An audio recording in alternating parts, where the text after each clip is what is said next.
Il est 7h21. 7h, 9h, Europe 1 matin. Et place à l'édito éco, Dimitri Pavlenko.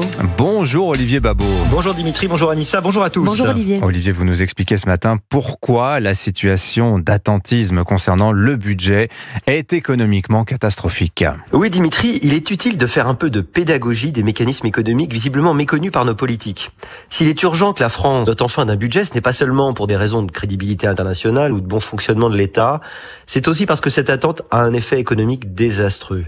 En vertu d'un phénomène psychologique étonnant, pour les acteurs économiques, l'incertitude est pire qu'une mauvaise nouvelle. Alors ça, c'est assez contre-intuitif parce que théoriquement, Olivier, l'incertitude laisse la possibilité d'une bonne nouvelle quand même. Oui, c'est contre-intuitif, mais une expérience réalisée par les psychologues Tversky et Shafir en 1992 l'a montré très clairement. Dans cette expérience, les participants doivent prendre une décision financière après avoir joué à un jeu de hasard.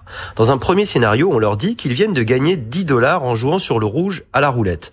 Et on leur demande s'ils veulent rejouer. La plupart disent oui, car de toute façon, ils ont déjà gagné.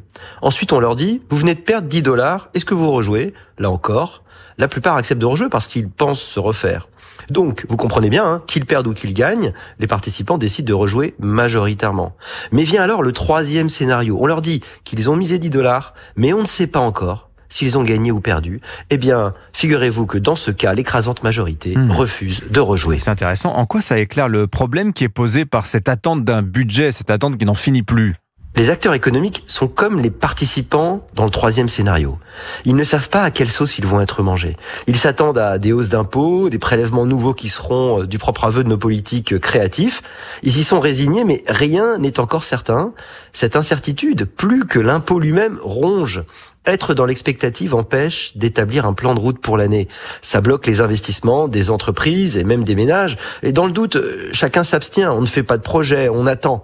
Et c'est dramatique, en particulier pour nos PME qui ont un volant d'affaires moins large que les grands groupes. D'ailleurs, la prévision de croissance de 2025, elle est dégradée par l'absence de budget, Olivier. C'est exact, l'activité perdue ne se retrouvera pas, il n'y aura pas de rattrapage.